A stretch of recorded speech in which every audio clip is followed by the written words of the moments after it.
All right, welcome into Dawg Walk Talk. My name is Wes Blankenship. Jake Roos, Palmer Tom's joining me, and guys, we got a lot to get through. Crazy start to the week. Thought it was a little sleepy. We knew that Georgia's O-line coaching hire could be happening at any moment, but it's never the moment you expect, is it, Palmer? No, not at all. Not at all. Georgia breaks the news, announces it officially as we're coming on here right now. But Stacy Searles headed back to Athens. Previously was with the Bulldogs under Mark Richt, and has most recently been at North Carolina. It's a hire that I think is probably not a fan favorite, to say the least, but I think it's an interesting one to dive into, as I'm sure we'll do today. So, yeah, Stacy Searles coming on. Jake, what do you remember or know about Searles as a recruiter? I mean, it doesn't seem like when he was there, it's hard to really get a grip, from my perspective, on what he did, because Georgia didn't really seem to emphasize or prioritize the offensive line the way that Kirby Smart does now. And that's not a knock on Mark Richt. Richt really just built his teams around skill guys, quarterback guys, the speedy guys. Georgia now is much more based on the line of scrimmage. So what do you remember about him originally at Georgia, and what do you expect him to bring now? I think that's a pretty fair way to say it, Wes. I mean, Georgia was not there weren't a lot of five-star linemen during that time, right? I mean, there weren't a lot of these number one tackles in the nation. You didn't have guys like Broderick Jones. I mean, Colton Houston, when he got on the field finally, was a good player. Ben Jones obviously ended up being a great player for Georgia. I mean, those are some of the guys that come to mind. But, I think that when you look at guys like that, what are the hallmarks? Big, tough, strong, maybe those, just kind of, I don't know, guys who get out there and grind it. I mean, not necessarily your top-ranked guys. They seem content to go out and find guys that fit their system. And so, looking back over Stacy Searles' history as a recruiter, I do think there's something to be desired there for sure. Now, I will say he's never worked with a staff quite like this when it comes to recruiting, and I think that will elevate his game, and that should elevate his game quite a bit. And I said this over on the board at the Dawg Walk at DawgsHQ. This was going to be a tough act for anybody to follow, because you're coming off of Sam Pittman, and then you go straight into a guy with an SEC head coaching experience. So, were there sexier options out there? Could they have made a better hire? In my opinion, yes. I think that they could have done a little bit better than this. But Searles is a very familiar name, and there's something to be said for that. It's clear that these guys really value that familiarity. And, we'll see how it goes. I mean, listen, I know that these guys are all friends, but Kirby's not going to keep around somebody who's not effective. So I think that it'll be a trial period for sure. Yeah, speaking of friends, he has a great relationship with Mike Bobo, and there's no doubt that went a long way in this hire. Another thing that I'll add in here, you bring up the fact that this probably isn't the most sexy hire. It's a tough time to hire somebody, because a lot of these coaches have already been through the hiring cycle this offseason. The spring practice is getting started places around the country tomorrow. Searles was supposed to get started at North Carolina tomorrow, and leaves camp there. So I think that makes it tough too, where a lot of guys are already settled in. They've recruited this 2022 class already. They've signed those guys. They want to see those guys take the field this fall. Want to work with them this spring, want to continue to work with them as they enter into 2022. So I think that's another thing that makes this a tough hire. A lot of those top-end guys that Georgia might have gone after, name that comes to mind is Wolford at Alabama, previously at Kentucky, made a move already. So I think that it doesn't eliminate them, but it certainly makes it tougher when you're trying to hire somebody that has already maybe moved once in an offseason and doesn't want to do so twice. Yeah, I'm not going to go that far, though, just yet. I'm going to have to disagree a little bit, because I think that there's a lot of money that was behind Matt Luke's name. I mean, they've got cash to spend if that's what somebody's after, as well as, listen, Georgia, not quite like Florida, but they've invented some creative titles for some of these guys. I mean, Matt Luke was associate head coach. So, I mean, there are titles there. There are ways to bolster your resume. And so I think that they could have probably swung a little bit higher. To me, this feels like familiarity playing in a little bit more than maybe it could have, and maybe should have. But, listen, it's hard to knock what George has done in terms of hiring. Kirby has done pretty well in that regard. So let's see. I mean, I'm willing to give him the benefit of the doubt. But from my perspective, like I said, as recruiting, it's not one that just blows me off the map. It doesn't blow me away either. And I understand people that are frustrated a little bit or scratching their heads about, why couldn't Kirby get a bigger name? Why couldn't he get some of the names that seem to be first or second options here? One thing that I'm interested to see play out is the familiarity that you mentioned, Jake, of guys like Bobo, McClendon, Searles. They've already been through the previous era of Georgia football. Kirby Smart's now brought in a brand new era of Georgia football. This is totally his roster now. This is totally his coaching staff. I wonder how much those guys knowing, in some regards, what didn't work at Georgia, what separated the Bulldogs from the rest of the SEC pack that maybe they had ideas on that could have helped. I wonder what they can bring to the table now, knowing what they knew then and knowing now the standard that Kirby has set, as he said, burning the boats. So I'm that's just my 2 cents on it. I'm going to wait and see what recruits say about the hire, see how spring practice goes before I totally say that this is a miss. 2 other names that we haven't spoken about on Dawg Walk Talk just yet in the assistant coaching realm. Shidera Uzo-Diribe, hope I'm saying that correctly, and also Fran Brown. We've written a lot more about Fran Brown, it seems like, just because of the nature of that position group, some of the big name recruiting targets that I think are involved in the secondary, and because Kirby Smart has his thumbprints, fingerprints all over the secondary position. But what are y'all's thoughts on those 2 hires specifically? I guess I'll lead off here. I mean, in talking to kids about it from the recruiting perspective, I mean, it's been really interesting to hear the reactions to Fran Brown, because you think Rutgers and you don't necessarily make that SEC connection or say, this guy seems like a normal fit into a program like Georgia. But in talking to kids, you don't get that sense. I mean, this is a guy who had a pretty wide-reaching impact, even being at a school like Rutgers. And that's kind of surprising. I mean, you don't hear that a lot.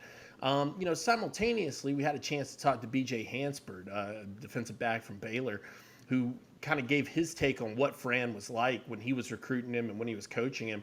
And, basically some of the words were authentic, a guy who is going to push you to be your best. He's going to be, straight up in the recruiting game.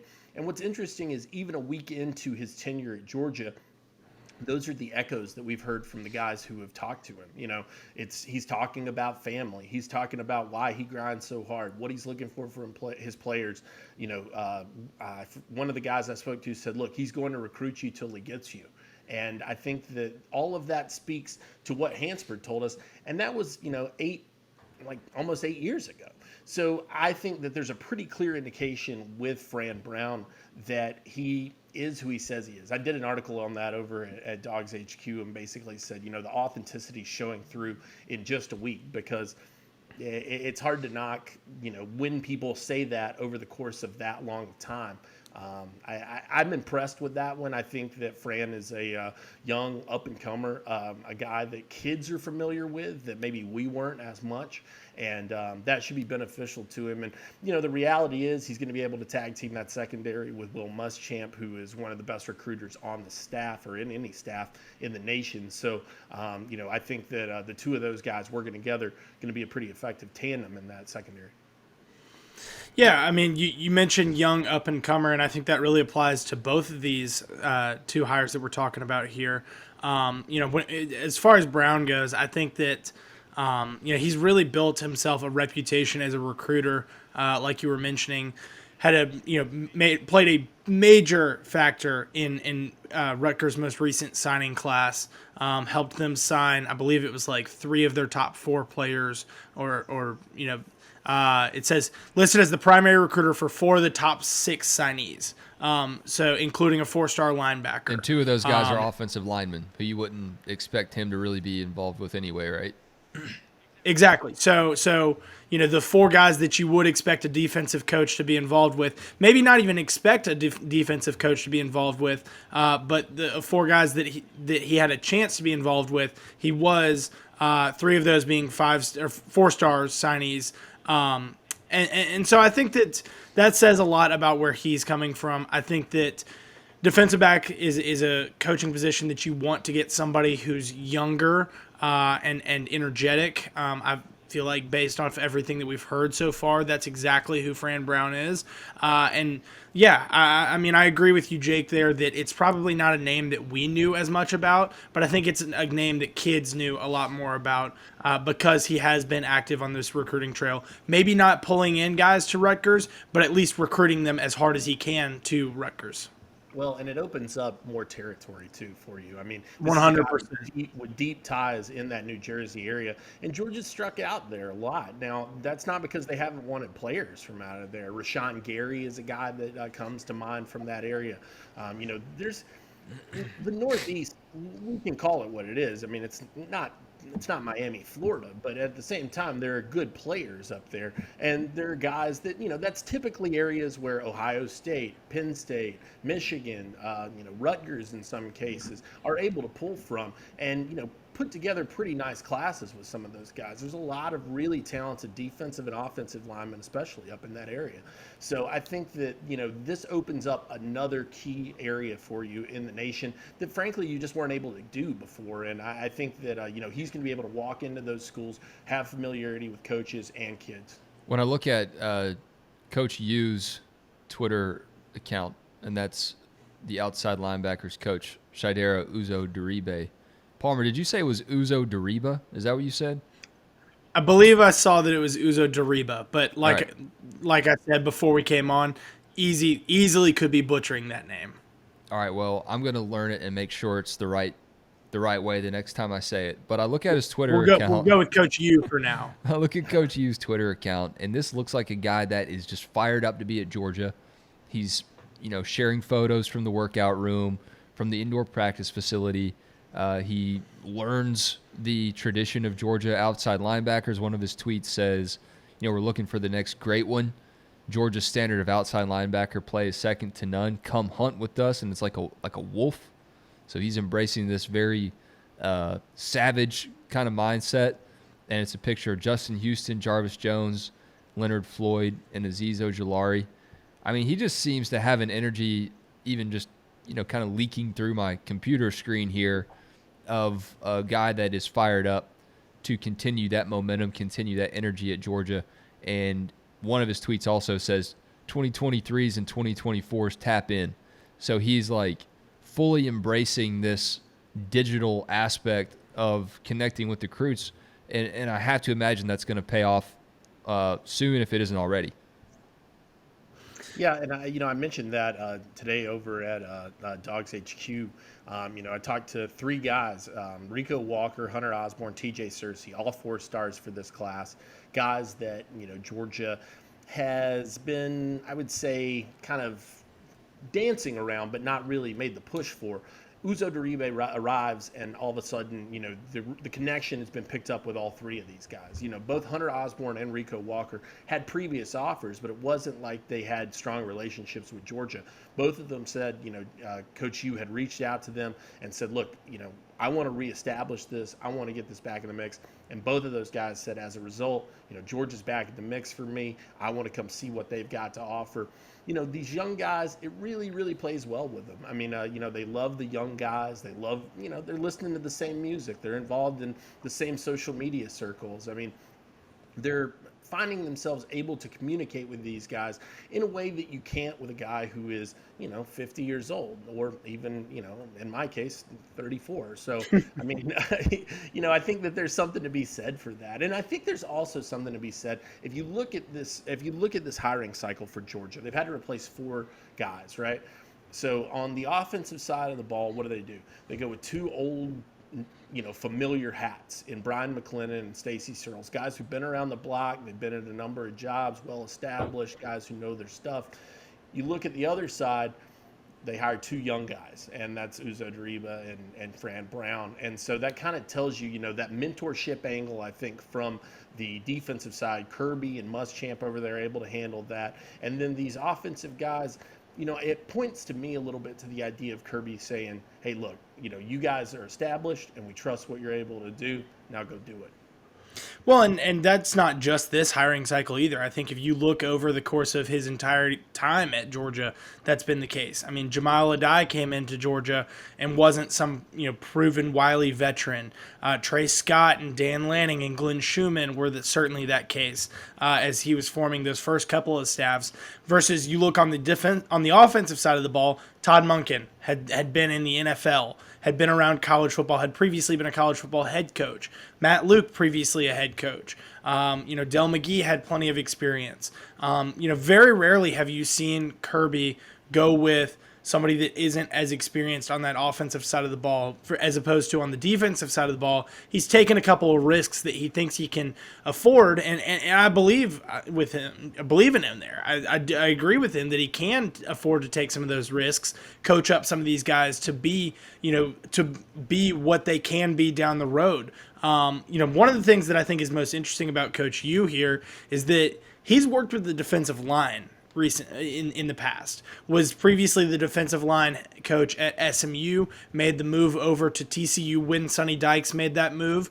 So first of all, that says a lot about, what his previous coach thought of him, that he was going to bring him with him to this next stop, make that jump from Group of 5 to Power 5. But I also think that it's impressive that he was a standout player at Colorado. Finished his career tied for 6th in sacks in program history, tied for 17th in tackles for loss, 2nd in school history for forced fumbles. He was on the final watch list for the Ted Hendricks Award, which is given annually to the top defensive end. So I think that this is, there's a lot of crossover between what Georgia does with their outside linebackers and their defensive ends. I think, Jake, we've talked about it before in recruiting, but you call it the slash. Guys like Robert Beal, Nolan Smith has done it before. Yes, Trayvon Walker did it some. And I think that, you look at some of these guys that Georgia is bringing in this 2022 signing class, but as well as some of the guys that they have on the roster, they're not necessarily, coverage outside linebackers. If Georgia needs a guy in coverage at a linebacker spot, they're more likely to put an inside guy out there than they are put an outside guy out in coverage. Look at Channing Tindall and Quay Walker this past year. To me, the defensive end the outside linebacker position is almost an extension of that defensive end group where Georgia understands, hey, they're going to have to play with their hand in the dirt. They're going to have to get after the passer, and it's okay to have a former defensive end being their coach. Yep, I agree completely. I think that it makes a lot of sense, and it's a situation too where when Kirby has made some of these untested young hires. Look at a guy like Todd Hartley. Todd had a couple pretty good jobs, had worked at Miami before arriving at Georgia, but comes in and proves himself to be an ace recruiter. On the flip side, you look at a guy like Trey Scott. Maybe not a guy that blew people away with his first couple recruiting classes, but boy, did he develop talent, and now is that being able to pay off for Georgia. So, from both angles, I kind of see it. I think that, I get some of the skepticism in it. And look, nobody wants to have to replace 4 coaches after the end of the year, although that's the necessity and probably the world you're going to live in when you're winning it the way that Georgia is. Alabama's having to reload in similar ways very frequently as well. So, it's a necessity thing, but you've got to give some respect, I think, and probably a great deal of it to Kirby and what he's done throughout his hiring processes. Jake, I like that you bring up Coach Hartley because while everyone's wringing their hands and worrying about Searles, Hartley's another guy that Kirby hired after previously working for Mark Richt. So Sure. there's a case to be made for that. All right, before we move on, any final thoughts on Georgia's next coaches before we wrap up and move on to the Under Armour next camp that Jake was at over the weekend? Yeah, I'll give one. No, go ahead, Palmer. Go ahead, Jake. Somebody on our board asked the question, and I'm interested in the reaction from both of you guys. I'll go ahead and give you mine. Somebody said, do you feel like Georgia's coaching staff is better on February 28th, 2022 than it was February 28th, 2021? And I think that my answer to that would be it's a push. I think that it's probably no better or no worse. I think that you could probably consider some of these hires upgrades. I think Fran Brown may be a step in the right direction in the defensive back spot. I don't, and that's no knock on Jamal Adai, but just one weekend, like I said, what you're seeing from Fran and the ability to work with Will Muschamp, I think is going to be very beneficial all around. Searles, do I consider that a downgrade from Matt Luke? Yeah, I mean, from a pure resume standpoint, sure. Kids know who Matt Luke is. Not as many kids in the SEC are going to know Stacy Searles. He's been in the Big 12 and the ACC for most of the last few years. So it's a give and take. I think that I land neutral on it. It's going to be interesting to see if these guys can flourish in the way that Dan Lanning did, or that, Jamal Adai did once he arrived at Georgia. Matt Luke was able to, keep things consistent from where Sam Pittman was. Although if you look back on this last signing class, I think it's fair to say that may even have been a downgrade. So, I think that there's a little bit of give and take to all this. I'm not necessarily saying that they are or aren't better. Personally, I call it a push right now. A lot to be determined this season, however. Yeah, I'll be the contrarian here. I don't think that Georgia's coaching staff is better right now than it was this time last year, but you've also got to remember Georgia was replacing one assistant coach from last year's, heading into that season. And that was Jamal Adai. They were replacing Charlton Moore and replaced him with Jamal Adai.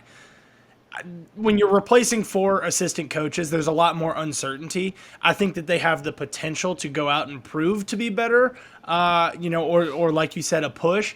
But I think at this point, maybe not necessarily better, but I think better or worse. But I think that the confidence that fans have in this coaching staff and the confidence that I would have in this coaching staff is probably a little bit lower now than it was this time last year, just because of how much they are replacing, how much uncertainty that can cause, and what they're replacing too. I mean, they're replacing Matt Luke, who was a former SEC head coach and a very successful offensive line coach. They're replacing one of the best defensive coordinators over the last 3 years, who is now on to be a head coach and doing very well at Oregon already. They're replacing a DB's coach who came in, had an instant impact, and helped the secondary to one of its better seasons in quite some time. I think that those are all really hard positions to replace. I think that Cortez Hankton did a good job. I think that Brian McClendon, the replacement there, is probably that's probably an upgrade. But I think that in the other cases, it's really, really, really, really, really hard to replace the kind of talent that they are losing in Matt Luke, in Dan Lanning, and in Jamal Adai. Yeah, I'm going to say push as well. I think BMAC and Fran Brown outweigh any steps back that Georgia might have. I am buying into the Fran Brown stock, and I think that it'll work out. But, Searles, TBD. See how he works for Georgia's offense. The reunion with Mike Bobo is a good thing, but it's not like Bobo is, on the quote-unquote staff. He's offering his input, his insights into Georgia's offense. How much does that impact or influence what Searles does coaching O-lineman? I don't know, but I'm going to say push. I think it's the biggest challenge for Kirby Smart to date in his career. He's won the national championship. Can he replicate and do what Nick Saban does with the turnover that he's had? Kirby spoke to Reese Davis about how tough the transfer portal and NIL is making it for older, more veteran coaches to stick around and keep up with the pace and the demands of everything. Man, I don't know that Kirby's using that as a scapegoat. I'm not saying that. I certainly acknowledge that it's tough, but it's tough to work for Kirby as it is. And once Georgia won a national championship, it was going to be hard to keep guys around anyway, because Kirby was going to let you know this is what is expected of us now, and it's going to take a lot. It's going to take a lot more for guys to stick around, buy into that, and stay on his staff, just like we've seen with Saban. These two guys are made to coach college football and be really good at it too, and that takes a lot of time. It takes a lot of energy, and if you don't have that, that's not a bad thing.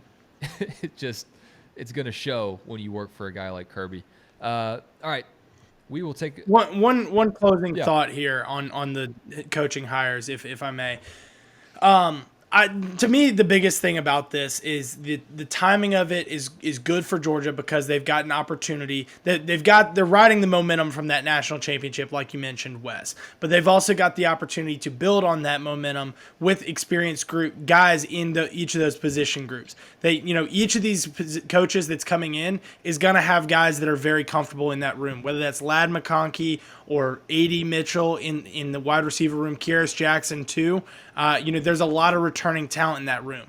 You look over on the offensive line, you've got Warren McClendon and Cedric Van Pran that played very crucial roles. Warren Erickson was a starter this past year. And again, you've got talented players there. Defensively, you've got talented players at outside linebacker, veteran guys, maybe the biggest leader on this team in Nolan Smith, but as well as the sack leader in Robert Beal. And then in the secondary, you've got guys there that have the experience, that have that veteran leadership, whether it's Chris Smith or Keely Ringo, guys that are going to be in that secondary playing a big role. They can help in this transition too. It's not just on Kirby. It's not just on those coaches. It's about these players helping them in this transition. And I think that Georgia is in a really good position with the guys that are returning to do something special and ease that, make that transition a little bit easier for these coaches. All right, coming up, we'll hear more from Jake Roos about the Under Armour next camp in Atlanta. Just a premier list of guys assembled in one place. Jake's the expert. I took his word for it, and it seemed like there were a lot of good dudes. We'll hear more from Jake coming up after this. All right, Jake, spent a rainy Sunday afternoon at Denmark High School. I plugged Denmark into my Google Maps and was concerned about the distance of travel to cover this camp, and then I realized it was actually a high school in Alpharetta and not a country. And the talent that we saw at the Under Armour Next camp was unbelievable. I have to imagine you brought back a ton of quotes, ton of stories to read at DawgsHQ.com. Give me, your top 3-4 takeaways from what you saw on Sunday. Well, I want to start off with the Matt Luke thing, because I know that's kind of a hot topic, the Stacy Searles news. What was interesting in talking to a lot of the guys out there, had a chance to talk to 2 Georgia commits in Bo Hewley and then Raquez McElderry as well. The sentiment from the offensive line guys that I spoke to was that this wasn't necessarily a crushing blow to Georgia or their chances with recruits moving forward. Guys seem, at least open to the idea that, one man does not make the Georgia program. And so the level of interest was not really impacted for a lot of those guys. Now, simultaneously with that, what was interesting to hear was that Eddie Gordon, the Georgia offensive line assistant, had stepped up simultaneously to that and had kind of filled the gap in that time, as well as Del McGee, Kirby Smart out here reassuring guys. But a lot of credit to Eddie Gordon. I think that he's one of those kind of behind-the-scenes guys that doesn't get a lot of love, but probably deserves more than he gets for what he's able to do. So, kids responded well to Matt Luke. I mean, Bo said, that was a guy he was really close with, and he was shocked to hear the news. Raquez sort of echoed those sentiments. Monroe Freeling was really taken back by that as well. Madden Sanker, another big target for Georgia in 23. That was kind of the prevailing thought, was that all those guys said, I was pretty shocked by this. But it wasn't a situation where you walked away from it thinking that, wow, this was, Georgia's offensive line recruiting for 23 is just tanked because they've had to make a coaching change at this point in the season. And that, I feel like that's really encouraging. That's what you want to hear. It's what you want the reaction to be. And again, like I said, that's taking nothing away from Matt Luke, but guys responded well. So I think that was encouraging. Now, speaking of Raquez McElderry, I'm going to tell you right now, I loved everything I saw from him. He is a man amongst boys while he's out there. Not the tallest dude you're ever going to see, but it is easy to see why he got that nickname Rock. And, you're talking about 6'4", looks to me like he's about 330. I don't know if that's accurate or not. I'm just kind of going off the guess right there. Dude was a freak out there. I mean, in one-on-ones, just an absolute stonewall. And I'll tell you, my favorite story of the day for Raquez McElderry was he came up and shook my hand when he first arrived. And, I mean, just engulfed my hand. I mean, made me feel like a boy, a mere boy. And I saw Jake shaking, just shaking his arm out when I got up there on Sunday afternoon. Oh, my God. I mean, he has a lobster claw at the end of his wrist. I mean, it's huge and just freakish, man. So, but I'll tell people this, and I firmly do believe this. Georgia has their work cut out for them with this one. Now, he is maintained that he was solid with Georgia, everything okay, all is well. But he's going to Alabama this upcoming week, and anybody who follows recruiting in the least knows that Alabama is going to always be a threat for those in-state guys. They want McElderry bad, and I get it. I get why. He's got star potential written all over him. I mean, looks like a ready-made guard for the next level. So Georgia's going to have to fight pretty hard for that one. Be watching that battle closely. You got to hope that he connects with Stacey Searles right away, that Eddie Gordon's able to continue his influence. He says, I get the home feeling with Georgia still. He's in Anniston, so he's not exactly over in Tide country. But, the state lines of Alabama are Tide country. So, I mean, it's a situation where they're going to have a fight on their hands. And then I guess moving on from there, the last thing I wanted to say was that, a consistent thing that I heard from kids was Georgia is Georgia. I said, what's the interest? Why Georgia? What makes Georgia unique? And they said, Georgia's Georgia, man. And what was interesting to me about that was we used to hear that about Alabama. It was, why are you interested in Alabama? Alabama's Alabama. It speaks for itself. Nothing else needs to be said, right? Exactly. Yeah. The program speaks for itself. Kids sort of having that same mindset when it comes to Georgia now as well. That's huge news, man. You can't really replace that. I think guys always loved Georgia. In the time that I've been covering this, Georgia's always done really well on the recruiting trail. Top players always considering Georgia, always stopping by for official visits. Kirby Smart signing #1 classes, absolutely. But to hear that kind of consistent theme throughout guys, that's got to feel really good for Kirby Smart, because now the program speaks for itself. The win is there. The national championship is in place. They look like a self-replicating monster in many regards. I think that they've got to feel really good about that. So that was, for me, that was one of the biggest things that I took away from Under Armour Atlanta, outside of just the mass amount of talent that was there. And, I would dive in on some more specific names, but you got to get over to DawgsHQ to read that. Love that. Good tease from the Rooster. And I can't wait to read more of it. I spoke with Veron Haynes' son, Justice, and, I think there's a line in the sand between guys that refer to him as Veron Haynes' son and people that just refer to him as Justice. But I feel like wherever he goes in college, he's going to be known as Justice pretty soon. And he told me about Dell McGee's recruiting, his style, just how important it is to him. I mean, obviously, the list of schools after him is long, and it's not just Dell McGee, but this is Dawg Walk Talk, so I'm not going to waste my time talking about all the other ones. You want to know what he thinks about Georgia. And he really just continues to share this excitement with how McGee personalizes his recruitment. And I know that's the job of every good recruiter to do that, but that seems to be a theme with McGee, with whoever he's talking to. Whether you come to Georgia or not, he takes an interest in who you are, what you like to do, what you're all about, and that's what he's going to talk to you about. He sends Justice a Bible verse every morning. He sends him feedback on his film. He watches it, tells him where he needs to be better, tells him where he's doing a great job.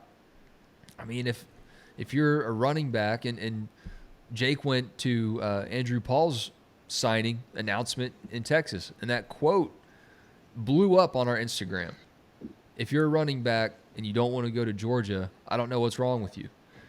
If you're in that tier, if you're one of those players and Georgia wants you, it has to feel great to get a text message from Dell McGee. I'm just imagining whether or not you're going to Georgia or not, that has to feel pretty special. And obviously it's leaving its mark on Justice Haynes right now. Yeah, I mean, it's huge. Dell, for my money, there's not a better recruiter on this staff. Dell is the best recruiter Georgia has under its roof, and I don't know that it's even close. I mean, because, and you hit the nail on the head, Wes, it's about the personalization. The kids that I talk to, I mean, it's the same message. Cam Davis, 2024 running back out of Dougherty County, Florida State commit, Georgia going after him very, very hard already. Tremendous player in his own right.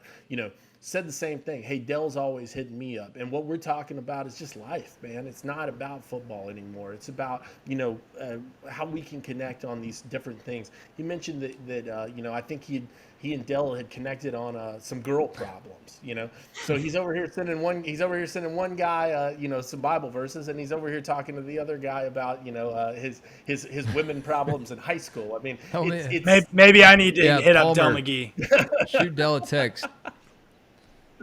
I mean, Bo Hughley, offensive line commit, right? Not even Dell's position. Said first guy to reach out to me after the Matt Luke news broke.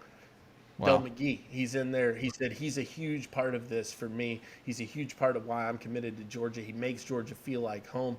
It's not just about running backs. He is a guy who, when he connects with people, he's just got that aura about him, and it really is something to watch. Listen, I think everybody probably thinks Justice Haynes is going to come to Georgia because he's Veron Haynes' son, because he plays in Roswell. I mean, there's a million reasons that make sense for Justice Haynes to end up in red and black. But I don't know that it's as sure of a thing, or if I feel like it's as sure of a thing, if Dell McGee is not on the staff and lead the way there. Good stuff. We will wrap up right after this. Take a quick look at the NFL Draft Combine. A lot of dogs up there, more than any other school in the country. We'll talk about that after this. All right, guys, the NFL Draft Combine coming up this week in Indianapolis.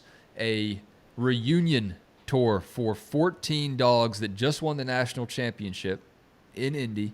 Now they're back at Lucas Oil Stadium to try and make some money, climb up the NFL draft boards. A lot of guys projected to go in the first round, some in the second, some guys a little bit later. Here's the full list. This is in alphabetical order. Jake Camarda, Lewis Seen, James Cook, Jordan Davis, Nakobe Dean, Darian Kendrick, George Pickens, Jamari Salyer, Justin Schaefer, Channing Tindall, Quay Walker, Trayvon Walker, Zamir White, and Devontae Wyatt. Going to go around the table really quick. Which guy that is projected to go maybe a little low do you think gains the most ground because of his NFL Combine, whether it's the workouts, the interviews, all the above? I'll get us started here. I'm going to go with George Pickens because I think that he has first-round potential, but he wasn't capable of showing that in 2021. Obviously, the ACL injury is the cause of that, and when he was back on the field for the final four games of the season, he made some highlight plays that showed, in spurts that first round potential. I think that if he can get out there and continue to show, he'll be just about a full year removed, little under a full year removed from tearing his ACL. I think if he can get out there and show, run a good 40, do a good cone drill, show what he's capable of in some of these on-field drills as well. Look, we've all seen George Pickens, in his highlight tape.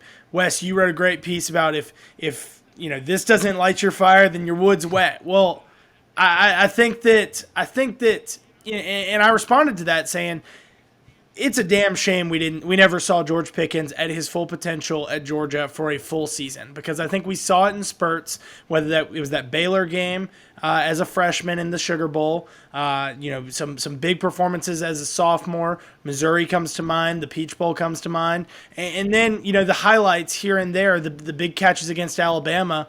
Both in the SEC championship game and the national championship.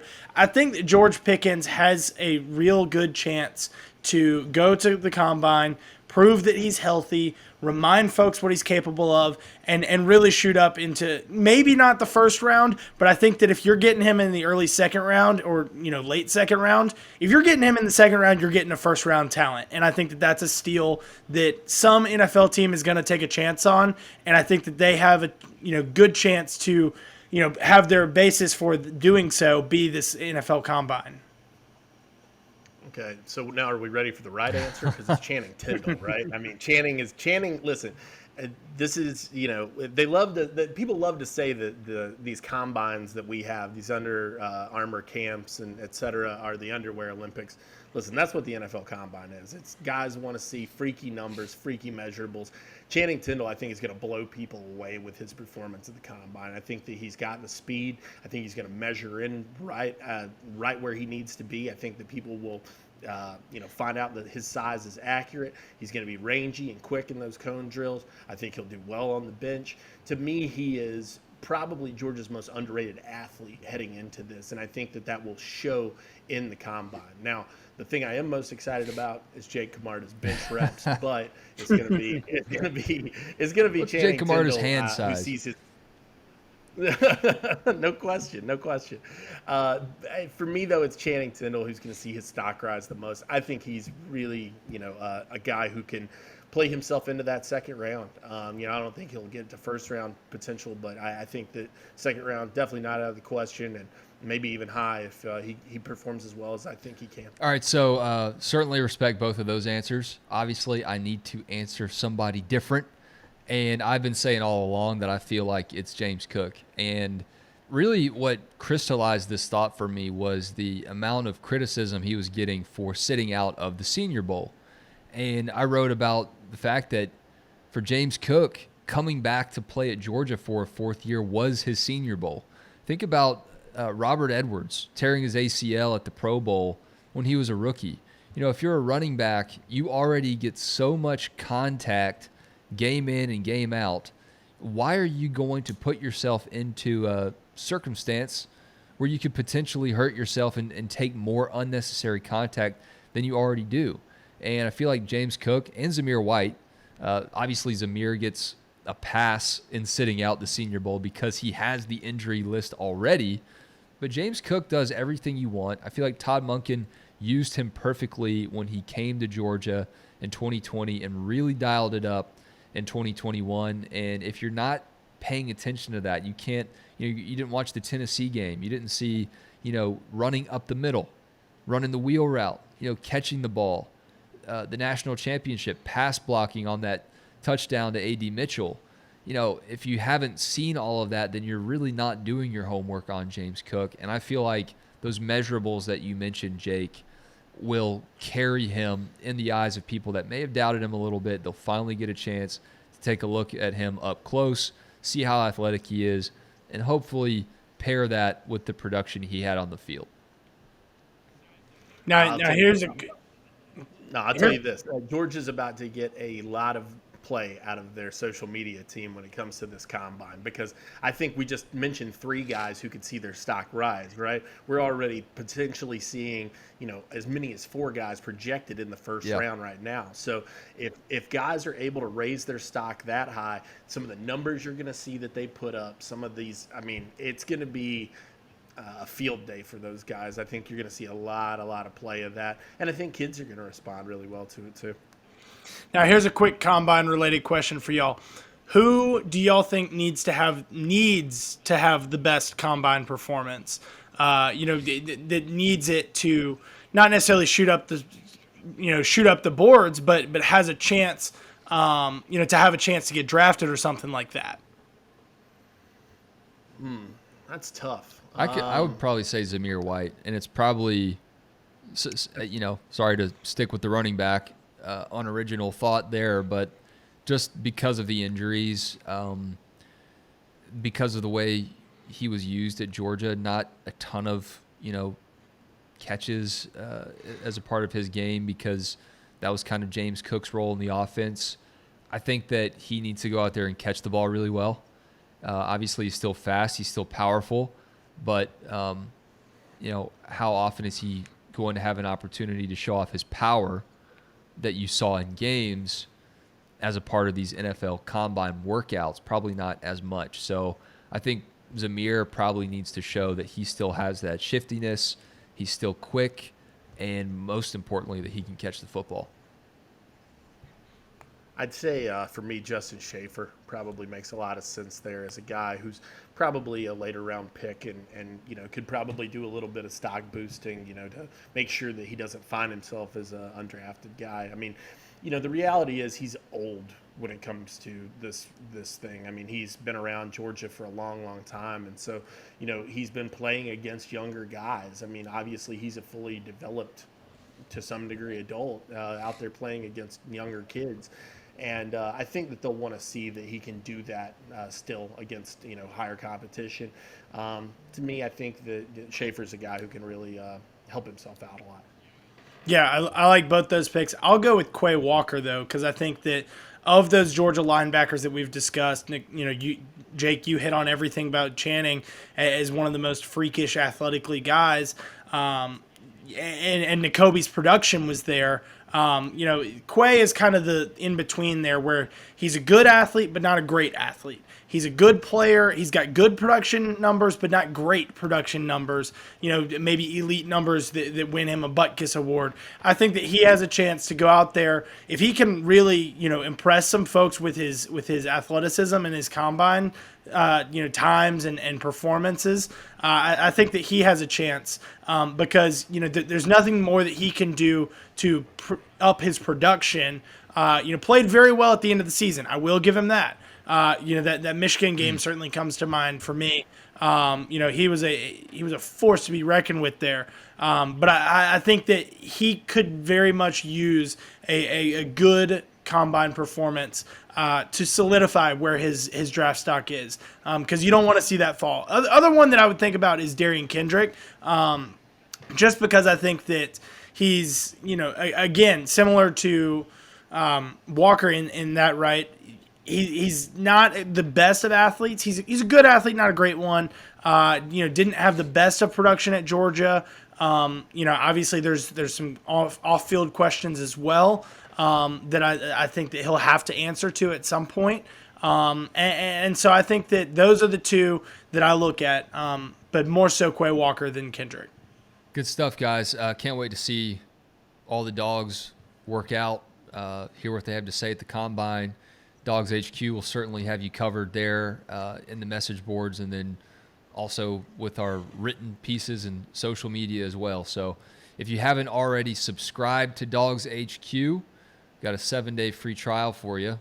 You literally only have to pay by putting your name and email in and giving us a shot. If you have already signed up for DawgsHQ, we appreciate it greatly and encourage you to chat with us on the message boards. We have plenty of time to talk to you over there, give you our thoughts throughout the week on the boards over there, and also just tell your friends about us. If you're listening to this show, tell everyone what you like about DawgsHQ. Review it, rate it, and give us a follow on Twitter, DawgsHQ, and DawgsHQ on Instagram. Fellas, hope you have a great rest of the week. We'll do it again soon. Always good to talk to you.